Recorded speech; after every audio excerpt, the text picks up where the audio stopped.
la mort de Jésus n'est pas un meurtre, c'est un sacrifice. Il s'est donné volontairement. Donc, c'est ridicule, les gens qui disent qu'ils ont la haine des Juifs parce qu'ils ont tué Jésus. Non, Jésus s'est donné.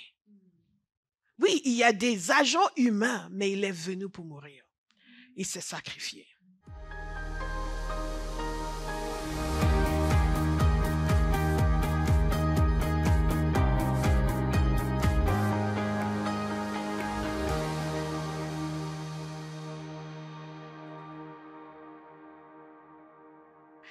Je vous rappelle, frères et sœurs, l'évangile que je vous ai annoncé. 1 Corinthiens, c'est dans le Nouveau Testament. Thank you. Que je vous ai annoncé, que vous avez reçu et dans lequel vous tenez ferme. C'est aussi par lui que vous êtes sauvés, si vous le retenez dans les termes où je vous l'ai annoncé. Autrement, votre foi aurait été inutile. Je vous ai transmis avant tout le message que j'avais moi aussi reçu. Christ est mort pour nos péchés, conformément aux Écritures. Il a été enseveli et il est ressuscité le 3e jour, conformément aux Écritures. Ensuite, il est apparu à Céphas, puis aux 12. Après cela, il est apparu à plus de 500 frères et sœurs à la fois, dont la plupart sont encore vivants et dont quelques-uns sont morts. Ensuite, il est apparu à Jacques, puis à tous les apôtres. Après eux tous, il m'est apparu à moi aussi, comme à un enfant né hors terme. En effet, je suis le plus petit des apôtres et je ne mérite même pas d'être appelé apôtre parce que j'ai persécuté l'Église de Christ. Mais par la grâce de Dieu, je suis ce que je suis et sa grâce envers moi n'a pas été sans résultat. Au contraire, j'ai travaillé plus que tous. Non, pas moi toutefois, mais la grâce de Dieu qui est avec moi. Ainsi donc, que ce soit moi ou que ce soit eux, voilà le message que nous prêchons. Et voilà aussi ce que vous avez cru. Dans ce passage, l'apôtre Paul s'adresse à l'église de Corinthe, une église qui était troublée par beaucoup de choses, des problèmes doctrinaux, mais aussi des problèmes de style de vie. Et il explique beaucoup de choses. Et un des points qu'il évoque dans cette lettre, c'est la question de la résurrection. La résurrection de façon générale et ici plus précisément la résurrection de Jésus. Et il annonce un certain nombre de choses qui sont absolument fondamentales pour nous. Et il parle du fait que ce sont des choses de toute première importance. Et nous allons voir pourquoi. La question de la résurrection de Jésus, comme nous voyons dans ce passage, n'est pas simplement un événement historique. Beaucoup de gens vont reconnaître que c'est un événement. Même des gens qui disent qu'ils sont chrétiens, oui, bien sûr que Jésus est ressuscité. Mais sans plus, ça ne change rien dans leur vision du monde, dans leur façon de vivre. Et il y a des gens qui vont contester la résurrection de Jésus. Et ce que Paul est en train de faire ici, il fait deux choses. Il démontre d'abord que la résurrection, c'est une vérité, aussi que c'est une puissance. Alléluia. Nous allons voir les deux dans ce court passage que nous allons examiner ce matin. Je vous donnerai d'autres références, mais c'est principalement sur ce passage que nous allons nous attarder. Parce qu'il contient en réalité tout ce que nous voulons dire ce matin. Et c'est simplement ceci, que la résurrection n'est pas juste un événement historique ou un moment où la famille se retrouve, parce qu'en Occident, les fêtes chrétiennes sont devenues non plus des fêtes chrétiennes, mais des fêtes familiales. C'est le moment pour la famille de se retrouver et de manger ensemble et de passer un bon moment ensemble. Ce n'est plus le moment de reconnaître la valeur de ce que Jésus a fait pour nous. Mais Dieu est en train de changer tout cela en France, n'est-ce pas? Amen. Donc ce n'est pas simplement un événement historique ou un moment pour la famille de se retrouver, mais c'est une vérité qui nous sauve et c'est une puissance qui nous transforme profondément. C'est pour ça que le titre de ce message, c'est la résurrection, vérité qui sauve et puissance qui transforme. Alléluia. Donc, la première chose à laquelle nous sommes confrontés, c'est, il déclare clairement, je vous ai annoncé quelque chose. Et ce que je vous ai annoncé, moi aussi, je l'ai reçu. Donc, ce n'est pas une interprétation personnelle, ce n'est pas une notion personnelle. Je ne me suis pas réveillée un jour pour dire, tiens, et si on disait que Jésus était ressuscité, ça pourrait être une bonne chose. Peut-être que ça pourrait passer dans la presse, on va faire des likes sur Facebook. Non, pas du tout. Je l'ai reçu et je vous l'ai annoncé. Et en réalité, l'évangile, c'est cela. Nous recevons l'évangile et nous annonçons l'évangile. Nous ne fabriquons pas l'évangile, nous ne concoctons pas une histoire qui nous arrange, mais nous recevons le message et nous communiquons le message. Et Paul dit ceci, je l'ai reçu, c'est la vérité, je vous l'ai communiqué. Donc il dit ceci, et vous vous tenez ferme là-dessus. Nous sommes censés non seulement recevoir, mais nous tenir fermes sur la vérité que nous avons reçue. Pourquoi il est nécessaire de se tenir ferme? Parce qu'il y a toutes sortes d'idées. Nous sommes en réalité dans une espèce de marketplace of ideas. C'est une espèce de marché d'idées, le monde d'aujourd'hui. Et avec les moyens de communication, les réseaux sociaux, les idées fusent dans tous les sens. Quel que soit ce que vous avez envie de croire, vous allez voir quelqu'un qui va vous l'annoncer. Il y a toujours quelqu'un qui va vous annoncer. Vous pouvez voir les choses les plus perfides, les plus immondes. Ils vont avoir beaucoup de gens qui les suivent parce que it's a marketplace of ideas. Toutes sortes de choses qui sont annoncées, qui sont communiquées. Mais Paul dit ici, vous tenez ferme sur la vérité que vous avez épousée. Il est essentiel pour les chrétiens de savoir qu'est-ce que l'évangile que j'ai dit croire et de se tenir ferme. Maintenant, vous allez prêcher avec moi. Vous allez dire à votre voisin, l'apôtre Paul te demande de tenir ferme. Alléluia. Marie, sois pas méchante. Dis-le à ta voisine. L'apôtre Paul te demande de tenir ferme. L'apôtre Paul te demande de tenir ferme. Dans toutes les générations, les chrétiens ont toujours été confrontés à cette pression de l'extérieur de modifier notre message, de changer ce en quoi consiste l'évangile pour nous accommoder des idées autres, des pensées autres, ou même de l'absence d'idées. Ils ne savent pas ce qu'ils croient, mais ils ne veulent pas que tu crois ce que tu crois. Et parfois, ça me dérange que tu dises que Jésus est le sauveur. So what? Est-ce que je suis né pour ne pas te déranger? Non! La vérité dérange, point.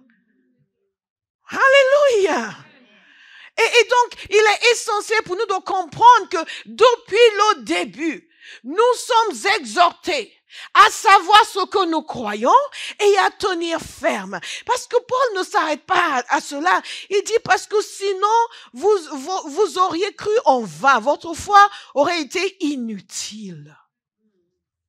Et il revient plus ou moins sur la même chose au verset 11 où nous allons finir, où il dit, ainsi donc que ce soit moi ou que ce soit eux, les autres apôtres, voilà le message que nous prêchons et voilà aussi ce que vous avez cru. Alléluia.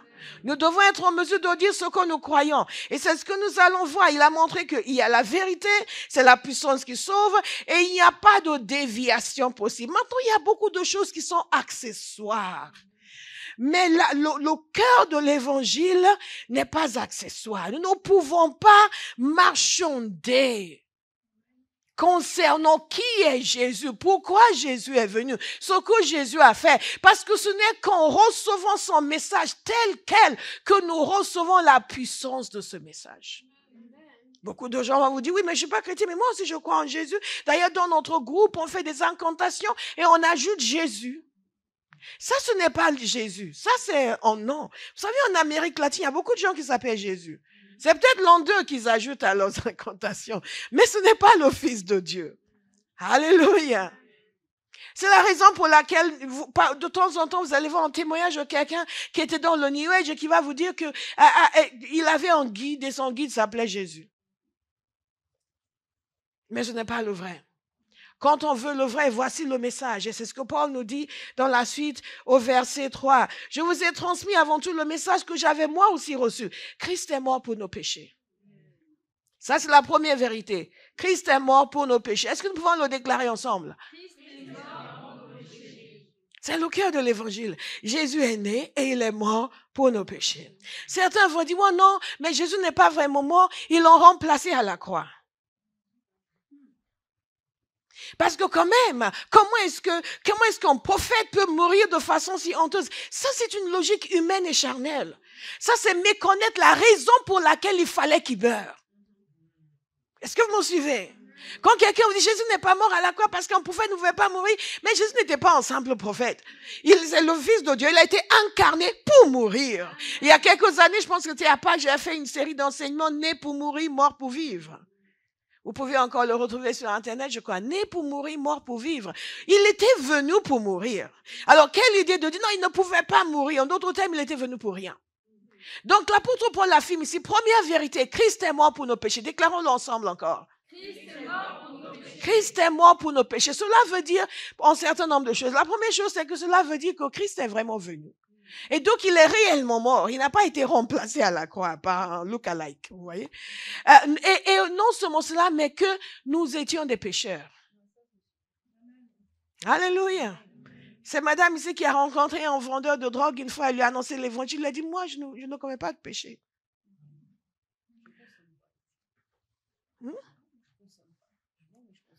Oui, et donc lui, il était clean parce qu'il ne consomme pas. Mais il vendait. Vous voyez, on n'a pas toujours les mêmes standards. Donc, ce qui constitue le bien et le mal. Et donc, ce qui constitue le péché, la majorité des gens que vous allez rencontrer vont vous donner l'impression qu'eux, ils ne font rien de mal. Moi, je n'ai pas besoin d'être sauvé, donc moi, je suis quelqu'un de bien. Mais il y a que ma belle-mère que je ne supporte pas, mais enfin, personne ne la supporte de toute façon. Mais je suis quelqu'un de bien. Et nous avons le sens de notre droit. Ce n'est que lorsque vraiment les gens sont profondément honnêtes, qui disent, je sais quand même qu'il y a un truc qui ne va pas, je ne sais pas pourquoi je fais ceci, pourquoi je fais cela. Et donc, comme je disais la semaine dernière, il y a des gens qui, à leurs propres yeux, ils sont des légendes, ils sont en don pour l'humanité. Mais en réalité, la parole de Dieu veut que nous comprenions que nous sommes des pécheurs. Et que nos péchés étaient tellement graves aux yeux de Dieu qu'il a fallu que Jésus vienne pour mourir pour nous. Ça, c'est l'évangile. Maintenant, c'est oui, mais quand même, cet évangile de sang, oui, c'est cet évangile de sang, oui. Parce que c'est par ce sang que nous avons été sauvés. Et il y a des églises qui disent, mais les gens sont sensibles, il ne faut pas chanter, c'est son sang qui purifie. Non, ne chantez pas ça, ok, c'est quoi? C'est son eau qui purifie? C'est ses cheveux qui purifient? Alléluia. Alléluia. Nous ne pouvons pas être plus sophistiqués que Dieu. Il est l'auteur de la sophistication. Romains 5:8 nous dit aussi, mais Dieu prouve son amour envers nous. Pour tous les gens qui disent, est-ce que Dieu m'aime? Mais Dieu prouve son amour envers nous. En ce que lorsque nous étions encore des pécheurs, Christ est mort pour nous. Alléluia. Merveilleux. Christ est mort pour nous. La deuxième chose que Paul dit dans ce passage, nous continuons et dit ceci, Christ est mort pour nos péchés conformément aux Écritures. Il a été enseveli. Et on se dit, mais bon, il est mort, évidemment, il a été enseveli s'il est mort, mais c'était important de le dire. C'était important de préciser parce que c'est comme ça qu'il confirme la réalité de sa mort. Et la parole de Dieu a précisé comment il a été enseveli. Qu'il y avait un certain Joseph d'Arimathée qui était venu. Il croyait en Jésus en secret. Parce que c'était un homme très influent. Et il était venu pour demander s'il pouvait avoir son corps pour l'ensevelissement. Et il a reçu le corps de Jésus et c'est lui qui s'en est occupé. Il a été enseveli. Il y a des choses, nous pensons que ce n'est pas très important, mais c'est capital parce qu'on a même la preuve qu'il a été enseveli. Alléluia. Matthieu 27, verset 50, on dit ceci, Joseph prit le corps, l'enveloppa dans linceau blanc et le déposa dans un sépulcre neuf qu'il s'était fait tailler dans le roc. Et ensuite, l'apôtre Paul continue dans ce passage, il nous dit ceci, et il est ressuscité le 3e jour conformément aux Écritures. La 3e vérité, Christ est mort pour nos péchés, il a été enseveli, ensuite il est ressuscité. En outre, c'est pour cela que nous chantons que la mort n'a pas pu le garder. Et l'apôtre Pierre, dans sa grande prédication, il disait ceci, qu'il citait David qui parlait du fait que son corps n'a pas subi la corruption. Et cela est très important. Donc, la mort n'a pas pu le garder. Il a été ressuscité le 3e jour. Et la parole de Dieu nous dit qu'il a été ressuscité pour notre justification. En d'autres termes, par sa résurrection, nous pouvons maintenant être déclarés non coupables. Est-ce que ce n'est pas quelque chose de merveilleux? Que vous vous tourniez devant un Dieu saint et qu'il dise non coupable? Alors que nous savons à quel point nous sommes coupables. C'est pour ça que certains arrivent à l'église et ont du mal à louer parce qu'ils viennent d'insulter quelqu'un dans la rue en venant. Ils se disent, ils se sentent comme des hypocrites maintenant. Ils lèvent la main. On ne peut pas garder les mains bas aujourd'hui. Non, non, non. Parce que Jésus a payé le prix. Nous pouvons tout de suite demander pardon et nous sommes pardonnés. Parce qu'il a été ressuscité pour notre justification. Alléluia. Isn't it wonderful? Parce que si Dieu devait nous tenir rigueur pour tout le mal que nous faisons, certains d'entre vous, il y a des gens qui ne vous parlent plus. Juste parce que vous avez fait quelques petites choses. Bon, peut-être que ça a duré longtemps, n'est-ce pas? Et au bout d'un mois, ils disaient, moi, je ne supporte plus. Écoute, oublie mon numéro. Je vous parle souvent de cette amie qui, chaque année, je ne sais pas si elle continue, mais à l'époque, chaque année, elle revoyait son agenda et elle enlevait des noms. Vous voyez, ça date. Hein. C'est l'époque où on avait encore les noms dans du papier. Ce n'est plus le. Aujourd'hui, elle doit regarder son téléphone, c'est encore plus facile. Elle sélectionne des numéros, et elle supprime. Et elle enlevait, elle dit, écoute, je n'ai pas eu de contact avec lui depuis longtemps. Je pense qu'on n'a plus de connaissances. Elle barre leur nom. Et elle transfère les noms dans un nouvel agenda. Il y a des gens qui vous ont supprimé. Mais Dieu ne nous a pas supprimés. À cause de la résurrection.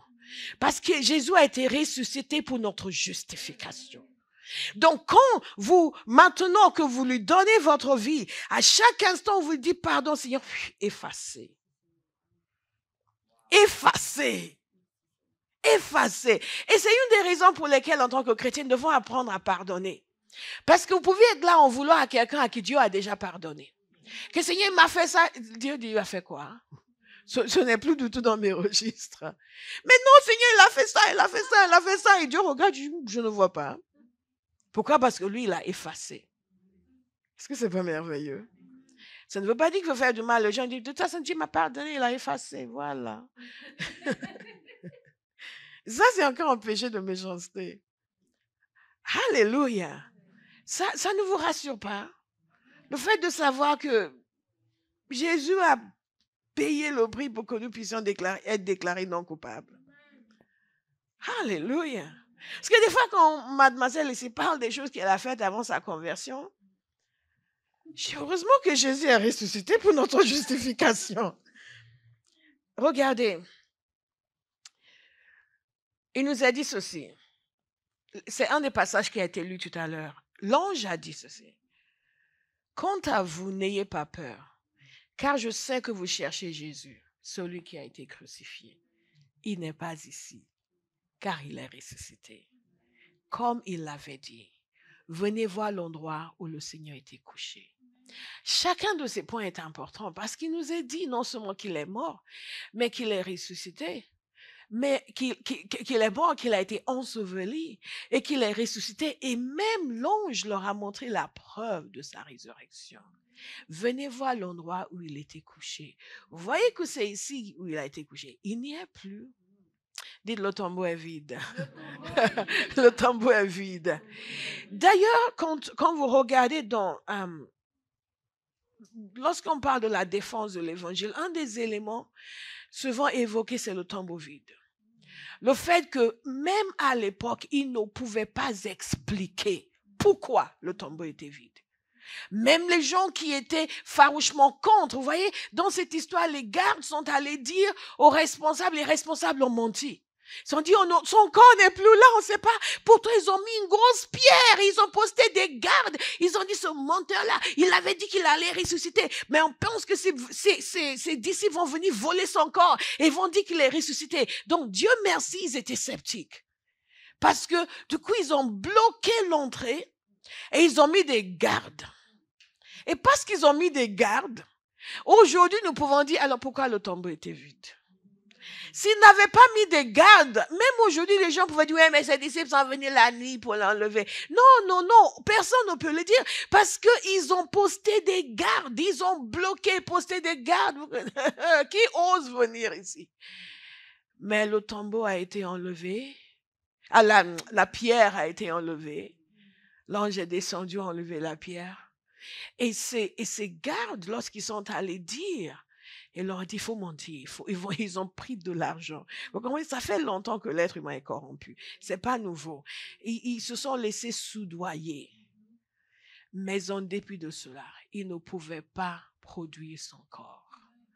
Et ils ne pouvaient pas expliquer le tombeau laissé vide. Et il y a un point qui revient constamment dans ce passage, c'est conformément aux Écritures. Si vous avez la version Louis II, c'est selon les Écritures. Christ est mort pour nos péchés selon les Écritures. Il a été enseveli selon les Écritures.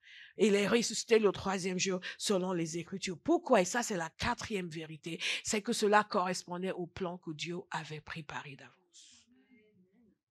La parole de Dieu nous dit que Jésus, en venant dans ce monde, il a dit, tu ne voulais ni holocauste ni sacrifice, mais tu m'as préparé encore. Au commencement était la parole était avec Dieu, la parole était Dieu. Il dit ceci, tout ce qui a été créé par lui et rien de ce qui a été créé n'a été créé sans lui. Et la parole s'est faite chair et a demeuré parmi nous, plein de grâce et de beauté. Nous avons contemplé sa beauté. Tout cela a été préparé d'avance. Lorsque dans la Genèse, nous lisons l'endroit où Dieu dit que la descendance de la femme va écraser la tête du diable. Tout cela a été préparé d'avance. Alléluia. Préparé d'avance. Préparé d'avance. Et Jésus l'a confirmé. Quand il est apparu de nouveau à ses disciples, dans Luc 24, verset 44, puis il leur dit, c'est ce que je vous disais lorsque j'étais encore avec vous. Il fallait que s'accomplisse tout ce qui a été écrit à mon sujet dans la loi de Moïse, dans les prophètes et dans les psaumes. Alors il leur ouvrit l'intelligence afin qu'ils comprennent les Écritures. Et il leur dit, ainsi il était écrit, et il fallait que cela arrive. Il fallait que cela arrive. Il était écrit, et il fallait que cela arrive. Que le Messie souffrirait et qu'il ressusciterait le 3e jour, et que la repentance et le pardon des péchés seraient prêchés en son nom à toutes les nations, à commencer par Jérusalem. Vous êtes témoins de ces choses. Alléluia. Et là, il leur fait la promesse d'envoyer le Saint-Esprit. Mais il a dit, il fallait que ces choses se passent parce que c'est ce qui a été prévu. C'est pour cela que nous disons que la mort de Jésus n'est pas un meurtre, c'est un sacrifice. Il s'est donné volontairement. Donc c'est ridicule les gens qui disent qu'ils ont la haine des Juifs parce qu'ils ont tué Jésus. Non, Jésus s'est donné.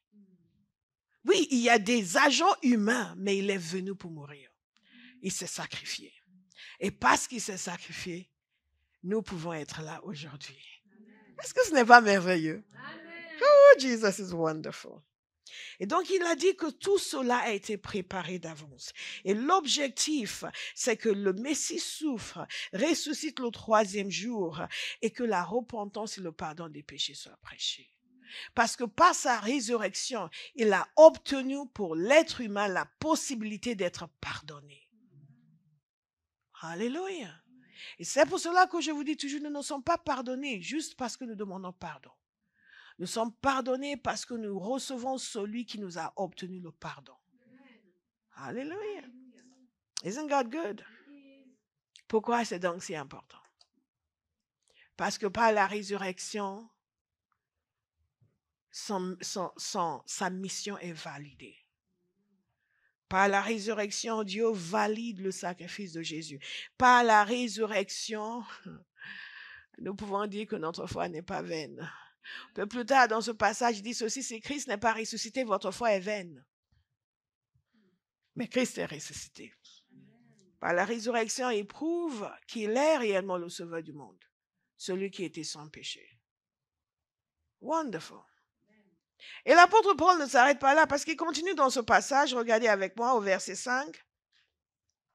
Non seulement à dire quelle est la vérité de la résurrection, quelle est la vérité que nous avons crue, quelle est la vérité que lui a reçue, qu'il leur a annoncé, que eux ont cru, sur lesquels ils se tiennent. Donc, quand quelqu'un vous dit « je suis chrétien », demandez « qu'est-ce que tu crois au sujet de Jésus ?» C'est ce qui fait de nous des chrétiens. Alléluia. Qu'est-ce que tu crois au sujet de Jésus? Paul dit « voici la vérité que nous avons annoncée, sur laquelle vous vous tenez. » Sinon, si vous déviez de ces choses, vous aurez cru en vain. Votre foi serait inutile. Mais ensuite, il continue en voulant asseoir leur assurance dans la résurrection de Jésus en appelant des témoins à la barre. Il dit ceci, ensuite il est apparu à Céphas, puis aux 12. Céphas c'est Pierre, bien. Puis aux 12, après cela, il est apparu à plus de 500 frères et sœurs à la fois, dont la plupart sont encore vivants et dont quelques-uns sont morts. Ensuite, il est apparu à Jacques, puis à tous les apôtres. Après eux, il m'est apparu à moi aussi. Vous savez, dans chacune de ces énumérations, il est en train de dire quelque chose de très fort, quelque chose d'absolument extraordinaire. Il est en train de montrer différentes catégories d'individus qui ont vu Jésus après sa mort. Et c'est une façon de leur dire, donc, les gens qui ont dit qu'il est ressuscité n'ont pas pu mentir. Il y a trop de personnes qui l'ont vu et des personnes différentes. Et le changement dans leur vie a été remarquable. D'abord, Pierre l'a vu. Vous vous souvenez de Pierre, n'est-ce pas? Pierre, c'est celui qui ne croyait tellement pas à la résurrection qu'il voulait l'empêcher d'aller à la croix.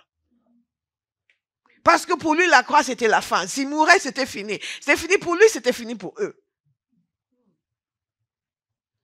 Et vous vous souvenez de Pierre? Pierre, c'est celui qui, lorsque Jésus a été arrêté, a nié le connaître. Tellement il était persuadé que c'était fini. S'il avait cru qu'il allait ressusciter, il aurait joué les héros, et les héros, pas les héros. Et il aurait joué les héros, il aurait fait, oui, je suis avec lui. De toute façon, vous ne pouvez rien, parce que même si vous le tuez, il va ressusciter. Non, pas du tout. Il pensait que c'était fini pour Jésus. Il devait se dire, mais c'est quoi cette histoire? Nous, on pensait qu'on allait régner avec lui. Donc, quand une petite fille, servante, dit, mais tu es... Ah non, je ne le connais pas. 3 fois, il a renié. Et Jésus lui est apparu. Et ce même Pierre, vous vous souvenez de lui le jour de la Pentecôte? Comment il s'est levé avec audace pour dire ce Jésus que vous avez crucifié, Dieu l'a ressuscité. Amen. Ce Jésus que vous avez crucifié, Dieu l'a ressuscité. Amen. Et il a déclaré que c'est en son nom, quand ils ont guéri cet homme qui était à côté de la porte appelée la Belle, c'est en son nom que ce miracle a été produit. Et ils ont dit, mais c'est quoi cet homme? Il veut nous rendre coupables de la mort de cet homme. Parce qu'il avait ce courage-là, parce qu'il avait vu Jésus. Donc Pierre l'a vu. Et lorsque les disciples, dans la lecture tout à l'heure, lorsque les disciples qu'il avait vus sur le chemin d'Emmaüs sont revenus pour dire aux apôtres, le Seigneur est vraiment ressuscité. Ils lui ont dit, oui, Pierre l'a vu. Il est apparu à Simon, c'est le même, hein, Simon. Il y a des gens qui ont trop de noms. C'est le même. Et il est apparu aux 12, plusieurs fois d'ailleurs. Dans Luc 24, il nous a dit ceci, au verset 36. Il parlait encore quand Jésus lui-même se présenta au milieu d'eux. Vous allez voir pourquoi c'est important. Parce qu'on pourrait dire, oui, mais ce sont ses disciples, c'est eux qui ont fabriqué cette histoire. Vous allez voir. Présenté au milieu d'eux et leur dit, que la paix soit avec vous, saisis de frayeur et d'épouvante. Ils n'ont pas dit, ah Seigneur, enfin, on attendait que tu viennes, on savait que tu allais ressusciter. Pourquoi tu as mis tout ce temps pour venir nous voir? N'est-ce pas? C'est ce qu'ils auraient fait s'ils avaient cru à sa résurrection. La parole nous dit qu'il était saisi d'épouvante et de frayeur. Ils croyaient voir un esprit. Ils ont dit, non, c'est un revenant. C'est quoi? Mais il leur dit, pourquoi êtes-vous troublés? Et pourquoi de pareilles pensées surgissent-elles dans votre cœur? Regardez mes mains et mes pieds, c'est bien moi. Dites à quelqu'un, c'était bien lui. Alléluia. Il a fallu qu'il les convainque. C'est bien moi. Donc, si les gens vous disent aujourd'hui, oui, mais bon, Jésus ressuscité, ayez pitié d'eux. Parce que même les disciples qui ont entendu Jésus le dire encore et encore et encore, ils avaient du mal à le croire. C'est bien moi. Et touchez-moi et regardez. Vous vous rendez compte? touchez-moi et regardez. En esprit n'a ni chair ni os, comme vous le voyez bien. J'en ai. Comme vous le voyez bien, j'en ai. En disant cela, il leur montra ses mains et ses pieds. Et puisque ça ne semblait pas suffire, cependant dans leur joie, ils ne croyaient pas encore. Et ils étaient dans l'étonnement. Alors il leur dit, avez-vous ici quelque chose à manger? Ils lui présentèrent un morceau de pain grillé, de poisson grillé, ça donne envie, et un rayon de miel, ça c'est curieux. Il en prit et mangea devant eux, juste pour les convaincre. Donc, quand Paul cite toutes ces personnes qui ont vu le Seigneur, il y a une raison. C'est pour leur dire, regardez, tous ces gens différents, avec des perspectives différentes, on finit par reconnaître qu'il est vraiment ressuscité. Pourquoi donc vous allez avoir des doutes sur la résurrection? Et pourquoi quelqu'un va venir 700 ans après pour dire, non, finalement, il n'est pas ressuscité, ils l'ont remplacé à la croix. Et vous le croyez? Et apparemment, il est apparu aussi à plus de 500 personnes à la fois. Et vous savez, une hallucination collective est impossible. Amen. 500 personnes à la fois. Et ce que l'apôtre Paul souligne ici est capital. Il dit, certains sont encore vivants. En d'autres termes, il continue de dire, nous l'avons vu. Alléluia. Et j'imagine ça devait être difficile pour les pharisiens. Quand ces 500 personnes ont rempli la ville de cette information. Nous, là, parce que souvent nous pensons qu'aux disciples, n'est-ce pas? Nous pensons à Pierre, nous pensons aux 12 qui ont dû dire oui, nous l'avons vu. Mais plus de 500 personnes à la fois qui ont dû raconter à leur famille, à leurs frères, à leurs sœurs, à leurs cousins, à leurs cousines, même le cousin qui est pharisien. Moi, je l'ai vu de mes yeux, je l'ai vu de mes yeux. Alléluia. Dieu sait faire les choses pour enlever tout doute. Et puisque les chrétiens ne mettent pas assez sur ces choses, ils laissent les gens les entendre, vous dire oui, mais comment tu peux prouver? Non, il est bien, ressuscité. Donc regardez ce qu'il dit. Il dit, certains sont encore en vie. En d'autres termes, vous pouvez leur poser la question. Et après, il est apparu à Jacques. Pourquoi Jacques est important? Qui c'est qui était Jacques? Le frère de Jésus. C'est un de ses frères, un des fils de Marie. C'est pour cela que nous n'appelons pas Marie la Vierge, parce qu'elle n'est pas restée vierge, elle a eu des enfants. Amen. Donc c'est un des frères du Seigneur. Pourquoi c'est important? Parce que la parole de Dieu nous dit, à un moment donné, que ses frères ne croyaient pas en lui. Quand il était en vie, quand il était encore sur terre, même ses frères ne croyaient pas. Et il le taquinait. Parce qu'il ne croyait pas. Il y a même un moment où sa mère et ses frères sont venus pour venir le prendre et le ramener à la maison. Il était là en train de guérir, de délivrer, les gens couraient après lui et sa famille venait pour dire, qu'est-ce qu'il fait? Donc, si vous n'êtes pas apprécié dans votre famille, vous n'êtes pas le premier. N'est-ce pas? Mais ils ont fini par l'apprécier. Parce que la parole de Dieu nous dit, l'apôtre Paul nous parle dans Galates du fait qu'il a vu les apôtres, dont Jacques. Et ce même Jacques est devenu un apôtre. Après sa mort, il a vu le Seigneur. Alléluia. Non, après la mort du Seigneur. Pas après sa mort. Le Seigneur est apparu à Jacques. Donc j'imagine la tête de Jacques. Il savait que son frère avait été crucifié. Il devait se dire, voilà, on lui avait dit. Oui, c'est vrai, maman a toujours dit qu'il était né dans des circonstances particulières. Il a toujours été différent, il a quelque chose, mais quand même, on lui a dit d'y aller mollo mollo. Toujours à parler contre les pharisiens. Et tous les gens qu'il a guéris, ils sont où maintenant? Ils vivent leur vie tranquille, lui, on l'a tué. Donc j'imagine quand Jésus lui est apparu.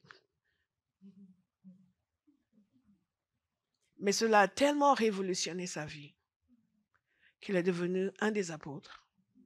Et non seulement ça, selon les sources historiques, il est devenu le chef de l'église à Jérusalem. Vous me suivez? Et un homme extrêmement rigoureux dans sa foi. Extrêmement rigoureux dans sa foi. Donc peut-être que ce frère qui ne veut pas entendre parler de Jésus va finir par devenir apôtre. Alléluia. Donc, il explique le fait qu'il est apparu aussi à Jacques, à tous les apôtres, comme il a promis après Acte 1, 3, au verset 3. Après avoir souffert, il se présenta à eux vivants et leur donna de nombreuses preuves. Pendant 40 jours, il se montra à eux et parla de ce qui concerne le royaume de Dieu.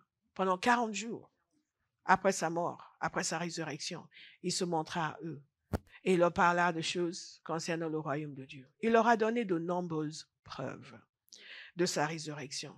Et Paul finit par dire, il est apparu aussi à moi.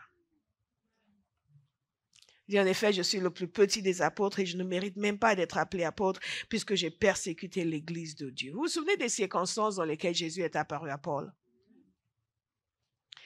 Et il était sur le chemin de Damas, il allait pour persécuter les chrétiens.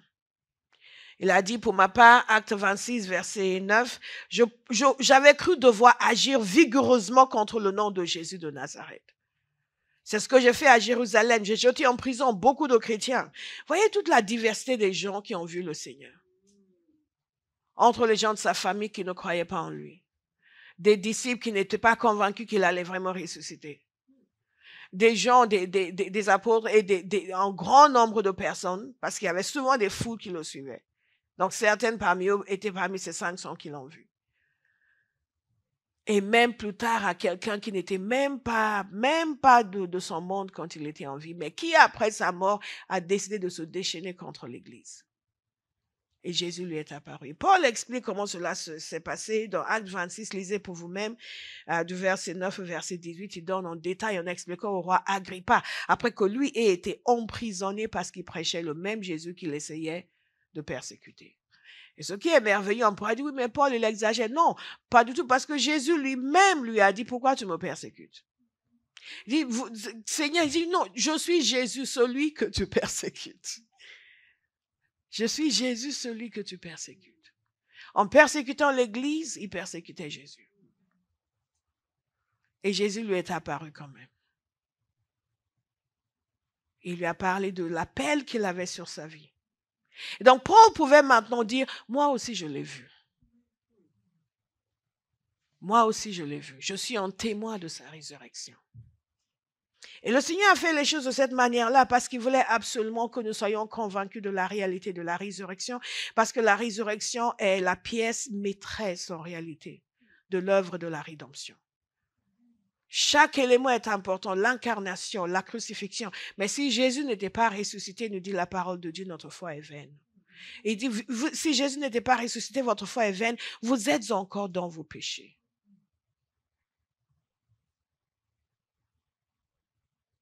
Et ce n'est pas étonnant que cela soit quelque chose de très contesté, même par des gens qui croient qu'il a été crucifié. Mais nous voyons donc d'un côté cette vérité aussi de la puissance. Regardez la puissance de Dieu pour transformer des vies. Nous avons vu un témoignage de conversion.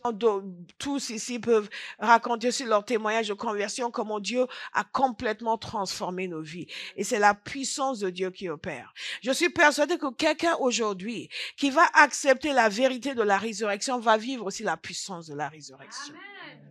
Alléluia. Tout est question de notre volonté. Ce jour-là, j'avais résisté quand ils invitaient les gens à venir devant. Et cette amie qui devait être déçue à l'époque, aujourd'hui, elle est tous déçue parce que de temps en temps, d'ailleurs, elle relit mes livres. Et nous parlons de l'église, du ministère. Elle a hâte de venir à Paris pour vous rencontrer. Et je vais vous la montrer. C'est elle qui m'avait dit que c'était une vue merveilleuse en Jésus. Et cette phrase m'a hantée. Et cette vérité, nous la recevons. La vérité de l'évangile, nous la recevons. Telle qu'elle nous est communiquée, nous n'essayons pas de la modifier pour convenir à notre siècle. Dieu n'est pas arriéré. Il n'a pas créé un évangile qui convient aux gens illettrés du 1er siècle et nous, chrétiens sophistiqués du 21e siècle. Il faudra que nous modifions légèrement les choses pour convenir à notre siècle. Quand vous entendez les chrétiens parler comme ça, vous voyez des gens qui n'ont aucun respect pour Dieu. Ils doivent s'imaginer qu'eux, ils en savent un peu mieux que lui. Dieu n'a pas compris, en fait. Il aurait dû penser à nous. Il n'a pas trop compris que notre génération ne voit pas les choses comme cela. Non. Non, pas du tout. Alléluia. Il est l'Éternel. Il était avant nous, il sera quand nous ne serons plus là. Et sa parole est la même, elle reste inchangée. Nous restons sur ce qui nous a été communiqué parce que c'est non seulement c'est la vérité, mais c'est là où est la puissance. Aucun autre évangile nous délivre. Mais donc, lorsque nous recevons Jésus, nous lui donnons nos vies et nous lui demandons, prends le contrôle de ma vie. Je te demande de me pardonner mes péchés. Surtout, ne fais pas, moi, je n'ai pas de péché. Moi, je ne fais pas de mal à quelqu'un. Ça montre que votre sens de la droiture est un peu entamé. Alléluia. Parce que la parole de Dieu est claire sur le fait que la droiture de l'homme, c'est comme des haillons devant Dieu. Ce qui nous semble droit devant le Seigneur, c'est la puanteur.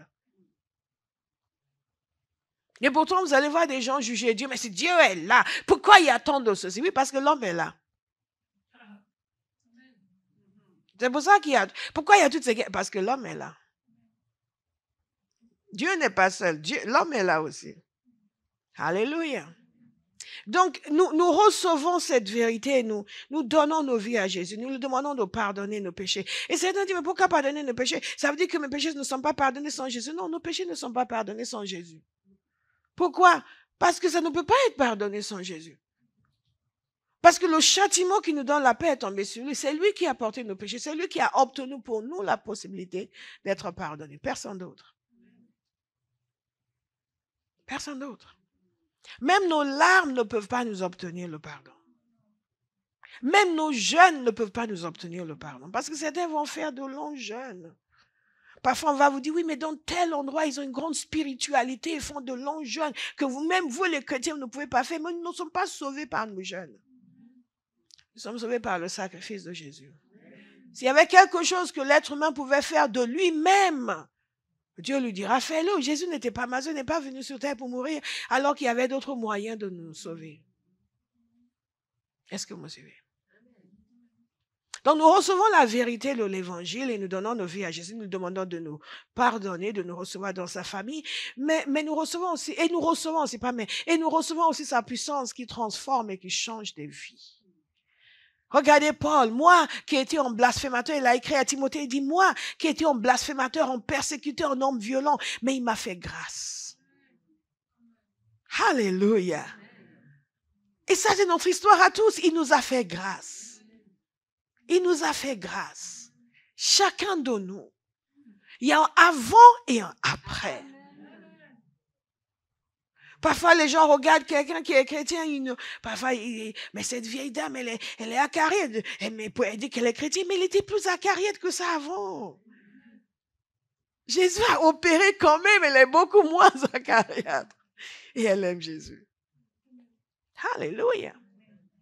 Nous recevons sa puissance qui nous transforme et qui nous change. Donc, madame ici peut passer de la personne qui passait sa vie à danser sur les tables, à boire, à s'habiller comme si il y avait, les couturières étaient au chômage. Ou que il y a une carence de couturières, donc plus de tissus disponibles, ou que les fabricants de tissus ont fermé boutique. Et devenir la personne qui aime Jésus, qui loue Jésus, qui célèbre Jésus, la puissance de la transformation. Et tout cela opéré par l'évangile. À cause de la résurrection. Dites à cause de la résurrection. À cause de la résurrection. Nous ne savons pas qui nous sommes réellement tant que nous n'avons pas donné notre vie à Jésus. Parce que c'est là où Dieu nous transforme et nous commençons à comprendre ce pour lequel il nous a appelés. Ce pour lequel il nous a amenés à l'existence. Nous parlions hier avec Béa de la passion, en fait, des choses pour lesquelles on a une passion. Ce n'est pas toujours le cas. J'avais zéro passion pour le pastorage, zéro passion pour prêcher l'évangile. Déjà, j'étais même contre l'évangile. Quand je faisais mes projets de carrière, l'évangile chrétien, what is that? Vous me suivez? Et même après ma conversion, c'était loin de mes pensées. Mais au fur et à mesure que la puissance de la résurrection opérait une transformation, j'ai commencé à désirer ce que Dieu désirait. Et à voir les choses différemment, avoir une autre vision de ce que c'est réellement l'existence humaine. Les valeurs ont commencé à changer. Quelqu'un va dire, je reçois la puissance de la résurrection. Alléluia. Et ce Jacques qui ne croyait même pas en son frère est devenu un des plus grands apôtres. La puissance de la résurrection. C'est pour cela qu'on ne condamne jamais les gens. On ne regarde jamais les gens de travers. Quels que soient ceux qui sont aujourd'hui, quand ils viennent à Jésus, la puissance de Dieu va opérer la transformation nécessaire. Alléluia. Des transformations. Transformation. Et il y a toujours un avant et un après Jésus. Et l'après est infiniment meilleur que l'avant. Mais il faut laisser sa puissance agir en nous. Parce qu'il y a des gens qui sont nés de nouveau et qui veulent dire à Dieu ce qu'ils veulent au lieu d'accepter ce que Dieu veut. C'est une question de bon sens parce que nous ne pouvions pas nous sauver. Nous ne savions même pas, dans certains d'entre nous, que nous avions besoin de salut. Et nous avons mis du temps à comprendre. Et maintenant que nous sommes sauvés, nous voulons quand même dire à Dieu ce qu'il doit faire. Non. Dieu ne fera jamais ce que vous voulez tant que vous ne faites pas ce qu'il veut. Et quand vous faites ce qu'il veut, vous allez voir si vous voulez encore ce que vous vouliez. Parce que souvent, nous ne voulons même plus ce que nous voulions. Nous comprenons quoi? Mais pourquoi je demandais ça? Pourquoi je voulais ça? Mais si c'est quelque chose de légitime, là, oui. Dites transformation. Nous devons viser la transformation. Regardez tous ces gens, comment Dieu les a transformés. Pierre était transformé. Celui qui avait tellement peur et qui voulait abandonner Jésus, sans parler des autres disciples, ils se sont enfuis. Il n'y avait que Pierre et Jean, les autres ont disparu. Mais ils ont été transformés. Alléluia. Alléluia, ils ont été transformés. Non seulement ils sont revenus, mais ils sont restés. Sauf Thomas, évidemment, pas Thomas, sauf Judas, celui qui l'avait trahi, malheureusement pour lui. Alléluia.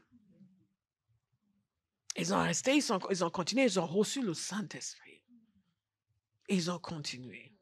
Et à la Pentecôte, nous allons vivre la puissance du Saint-Esprit dans une autre dimension. Alléluia. Amen. L'évangile, c'est la bonne nouvelle. Jésus a fait des choses merveilleuses et nous le remercions. Et cette puissance de la résurrection est disponible pour chacun, pour tous les êtres humains. Mais vous remarquez ce que Jésus a dit, que le Messie allait souffrir, qu'il allait ressusciter le 3e jour et que la repentance sera prêchée en son nom à toutes les nations. Et quand il a rencontré ses disciples, il leur a dit, allez et... Exactement. Donc, nous recevons les vérités de la résurrection. Nous recevons la puissance de la résurrection. Et nous annonçons la résurrection. Les deux vont de pair. Il n'y a jamais je reçois et je suis béni et je suis transformé et c'est bon. Non, je reçois, je suis béni, je suis transformé et je transmets. Alléluia. C'est pour ça que Paul dit ceci, le message que j'ai reçu et que je vous ai communiqué. Est-ce que vous pouvez dire à votre voisin, le message que tu as reçu, tu dois le communiquer. Alléluia. Pour faire bénéficier d'autres personnes de la puissance de la résurrection. Donc, la nouvelle naissance, mais aussi une nouvelle identité, mais aussi une nouvelle mission. Une nouvelle identité et une nouvelle mission. Et Jésus a dit, je vais vous lire pour terminer Matthieu 28, verset 16. Les 11 disciples allèrent en Galilée, sur la montagne que Jésus leur avait désignée. Quand ils le virent, ils se prosternèrent devant lui. Mais quelques-uns eurent des doutes. Jésus s'approcha et leur dit, tout pouvoir m'a été donné, dans le ciel et sur la terre. Allez donc, faites de toutes les nations des disciples. Baptisez-les au nom du Père, du Fils et du Saint-Esprit. Et enseignez-leur à mettre en pratique tout ce que je vous ai prescrit. Et moi, je suis avec vous tous les jours, jusqu'à la fin du monde.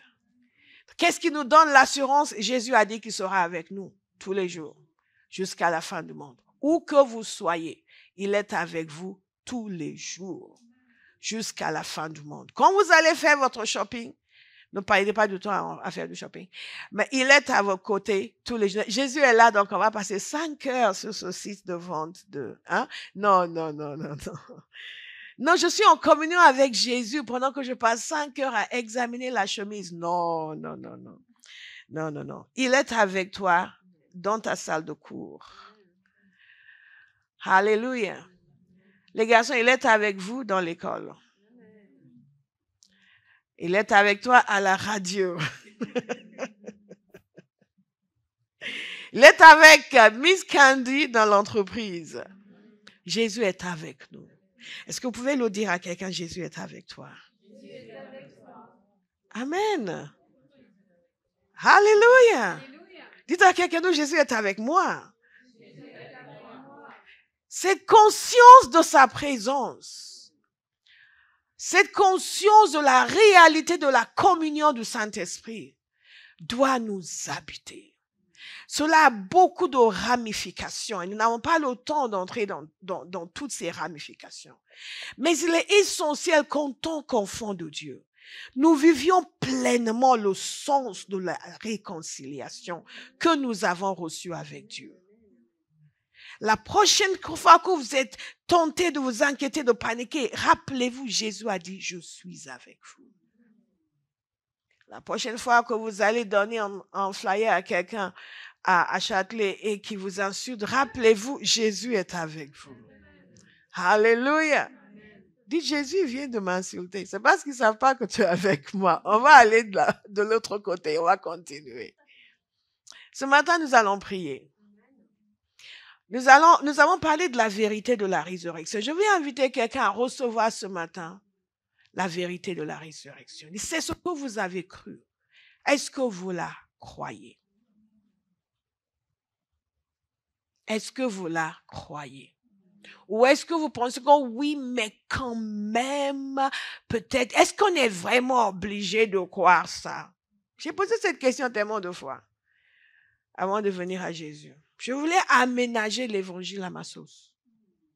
Parce que je comprenais, contrairement à beaucoup de gens qui se convaincaient, je dis, oui, mais non, je comprenais que cela allait avoir un impact sur ma vie.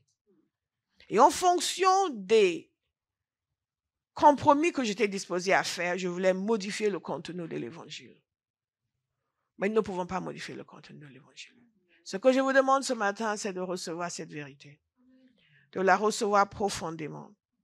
Nous allons prier. Je vais inviter chacun ici, même si vous l'avez déjà fait, à faire cette prière pour dire que vous recevez la vérité de l'évangile et demandez, Seigneur Jésus, pardonne-moi mes péchés.